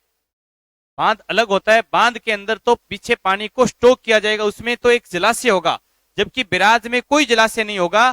केवल बांध के रूप में आधे पानी को रोकेंगे हम, पूरे पानी को भी नहीं रोकेंगे, और क्या करेंगे हम, उससे सिंचाई के लिए नहरें निकाल देंगे। या फिर बिराज का उद्देश्य क्या होता है कि वो नदी को दो अलग अलग दिशाओं में मोड़ देता है।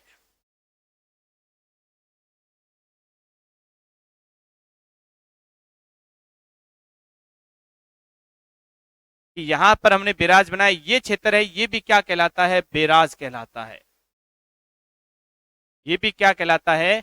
बिराज। जहां से हम नदी को दो भागों में बांट दें कृत्रिम रूप से, अपने आप बंटे तो अपने आप हो गई, लेकिन कृत्रिम रूप से अगर हम उनको दो भागों में बांटेंगे तो वो क्या कहलाएगा? बिराज। इसका भी उद्देश्य मुख्य रूप से क्या होगा? सिंचाई। इसका उद्देश्य भी क्या रहेगा? सिंचाई ही रहेगा। तो बिराज का मुख्य उद्देश्य क्या होता है? बिराज जहां पर भी बनेगा उसका उद्देश्य केवल एक ही है, उस क्षेत्र में सिंचाई कार्य को गति देना। तो हम पढ़ेंगे हरिके बिराज है, फरका बिराज है। फरका बिराज तो क्या करता है कि नदी को ही दो भागों में बांटेगा।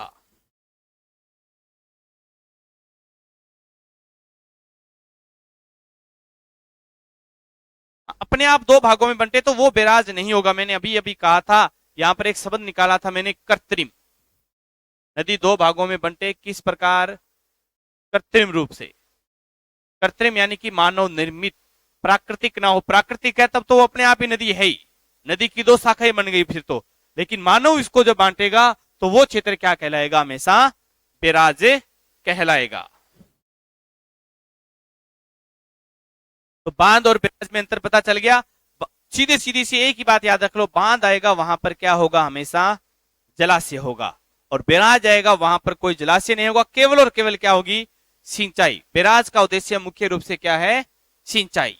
क्लियर है बात? अब चलते हैं वापस अपने उसी पॉइंट पर। तो यहां पर आ गया क्या? हरिके बिराज। हरिके बिराज जो यहां से निकाली गई है दो नहरें, हरिके बिराज से निकाली गई है दो नहरें। आपको याद हो, एक तो विश्व की सबसे प्राचीनतम नहरों में से एक गंग नहर, गंग नहर निकाली गई थी, विश्व की सबसे प्राचीनतम नहर माना गंग नहर को। और एक यहां से निकाली गई थी IGNP, इंदिरा गांधी नहर परियोजना। इंदिरा गांधी नहर परियोजना IGNP।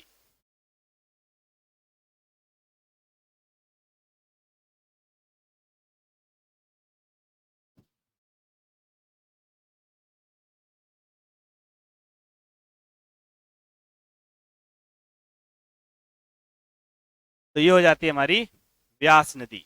दो नहरें निकाल दी हरिके बिराज से, गंग नहर और इंदिरा गांधी नहर, और दोनों की दोनों नहरें मुख्य रूप से किधर आएगी?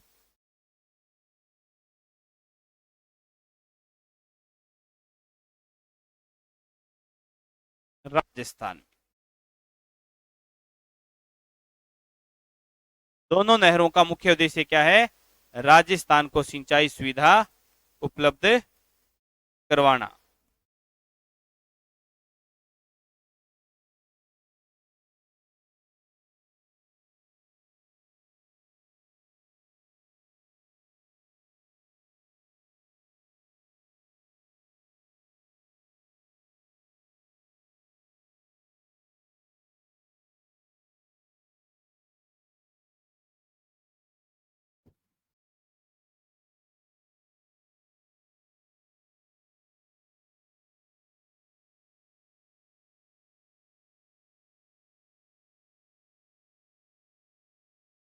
और व्यास नदी जो है इसकी लंबाई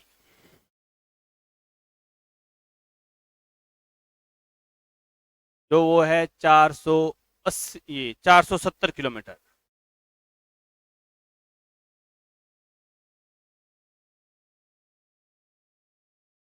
व्यास नदी की लंबाई है 470 किलोमीटर, जो पूर्णतः किसके लिए है? भारत में। व्यास नदी की जो पूरी की पूरी लंबाई है वो कहां पर है? भारत के अंदर ही है।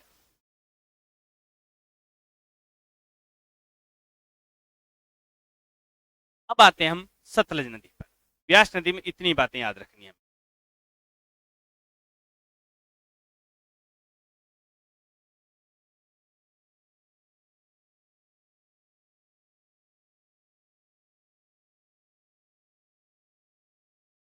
सतलज नदी भारत में प्रवेश करती है कहां से भी? कौन से दर्रे से? दीपकीला।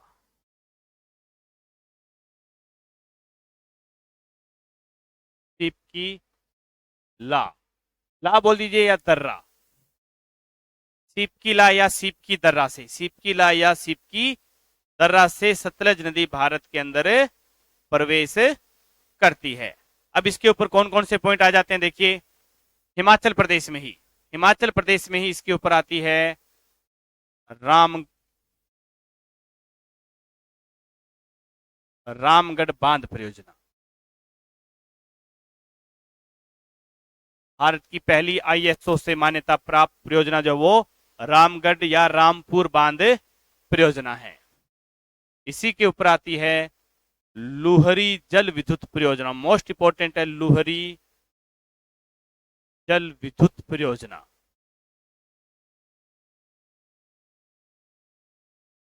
इसी पर आती है लुहरी जल विद्युत परियोजना।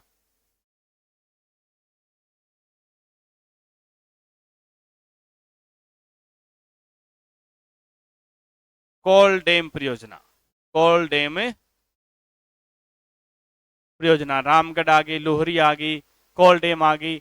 फिर हिमाचल और पंजाब की सीमा पर दो बांध बने हुए हैं और दोनों को संयुक्त रूप से जाना जाता है भाखड़ा नांगल बांध परियोजना।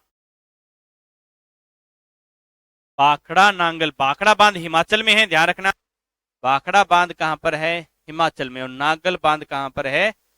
पंजाब में। लेकिन संयुक्त रूप से कहा जाता है भाखड़ा नांगल बांध परियोजना। भाखड़ा नांगल बांध परियोजना। और इनका जो जलाशय है, भाखड़ा नांगल बांध परियोजना का जो जलाशय है, यानी कि इन दोनों बांधों का जो जलाशय है, उस जलाशय का नाम है गोविंद सागर जलाशय।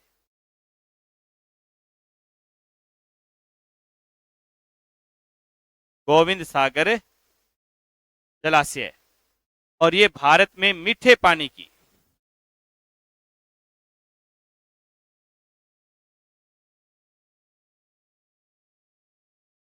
भारत में मीठे पानी की सबसे बड़ी प्राकृतिक झील, ये कृत्रिम झील है।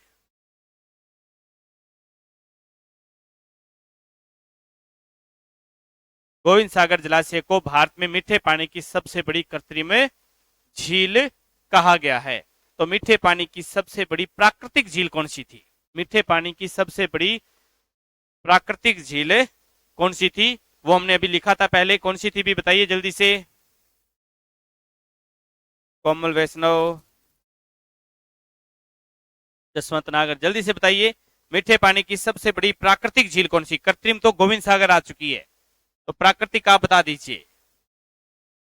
गुलशन सही है। ओंकार, जुनवा, ममता, तुलसी, अमरू, श्रीराम, निर्मा, सही आ रही है? सही है, सभी की सही आ रही है। रीता, खुशबू, कृष्णा, सीमा प्रजापत,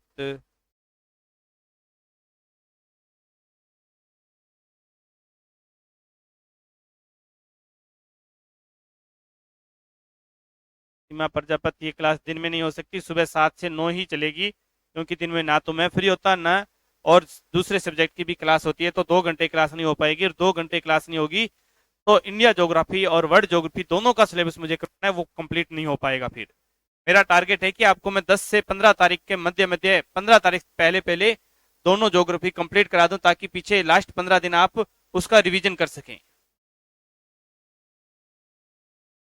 अब आ जाइए पंजाब। पंजाब के अंदर इस पर देखिए 3-4 नगर आते हैं। कौन कौन से आते हैं देखिए। एक तो सभ्यता आती है रोपड़।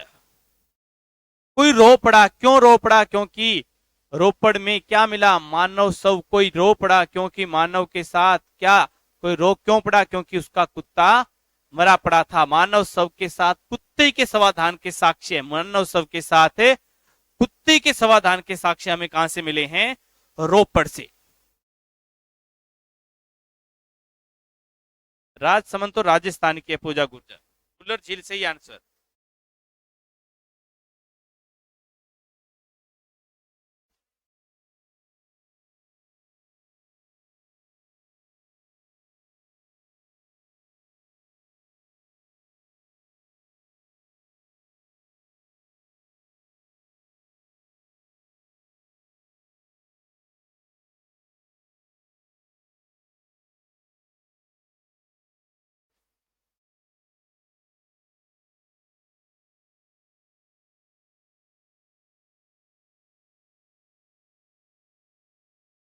कोल्डिहान, कोल्डिहान से नहीं मिले हैं। ब्रुज होम। सबसे पहले मानव शव के साक्ष्य हमें मिले थे ब्रुज होम कश्मीर में, नवपाषाण काल के अंदर। नवपाषाण काल में हमें ब्रुज होम कश्मीर में मानव शव के साथ कुत्ते के समाधान के साक्ष्य मिले थे, जबकि सिंधु घाटी सभ्यता में तो रोपड़ से मिले हैं। और उसके बाद रोपड़ के बाद आ जाता है यहां पर 2-3 नगर आ जाते हैं प्रसिद्ध प्रसिद्ध, जैसे लुधियाना। लुधियाना है, फिरोजपुर,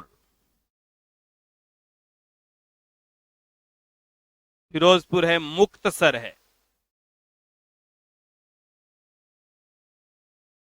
पंजाब के ये प्रसिद्ध प्रसिद्ध स्थान सिंधु नदी पर स्थित है। और फिर सिंधु नदी जाकर मिल जाती है किसमें? चेनाब में। जहां मिलती है उस स्थान का नाम है कालाबाग। कालाबाग नामक स्थान पर सिंधु नदी किसमें मिल जाती है? चिनाब नदी में। ये सतलज नदी किसमें मिल जाती है? चिनाब नदी में मिल जाती है। सतलज नदी की लंबाई देखिए,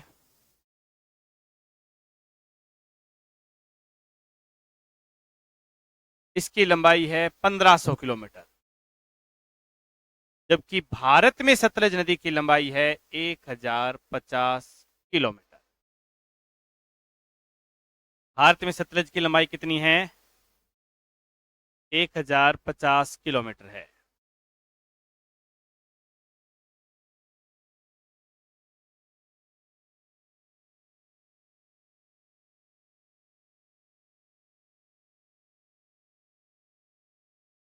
तो ये हो जाता है हमारा सिंधु नदी तंत्र। सिंधु नदी ब्रुज होम। अब इसमें से एक दो बातें और आती है, वो हम कर लेते हैं यहीं पर।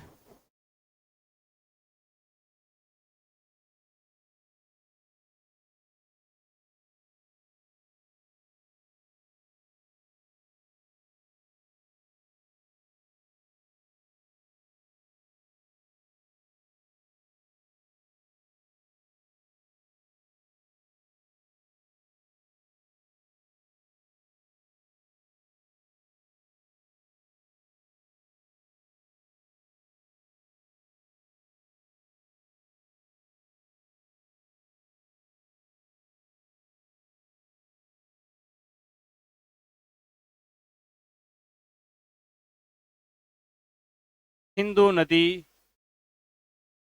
तंत्र की नदियों का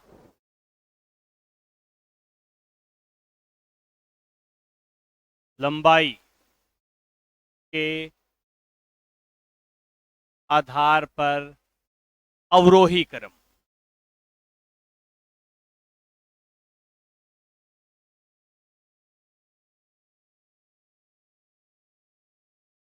सबसे लंबी नदी कौन सी है इसमें? खुद सिंधु नदी।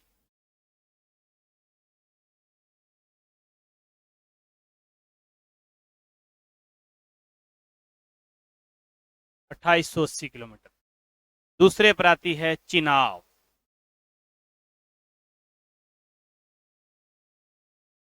1800।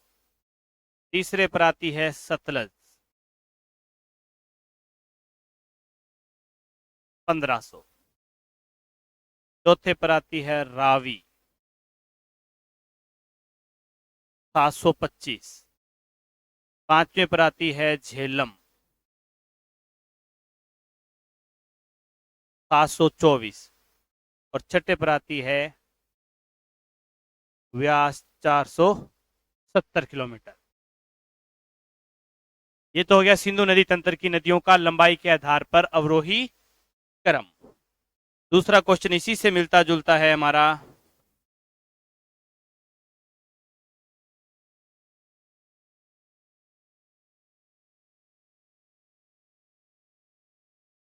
सिंधु नदी तंत्र की नदियों का भारत में लंबाई के आधार पर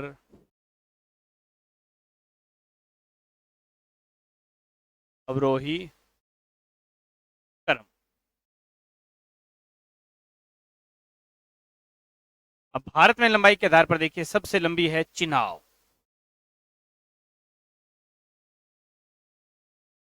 1180। दूसरे पर आती है खुद सिंधु, 1114। तीसरे पर आती है सतलज, सतलज 1050। चौथे पर आती है व्यास, 470। पांचवें पर आती है रावी, 450। और छठे पर आती है झेलम,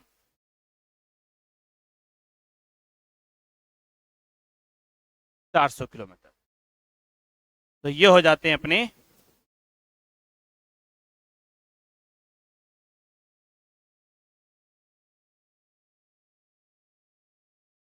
सिंधु नदी तंत्र।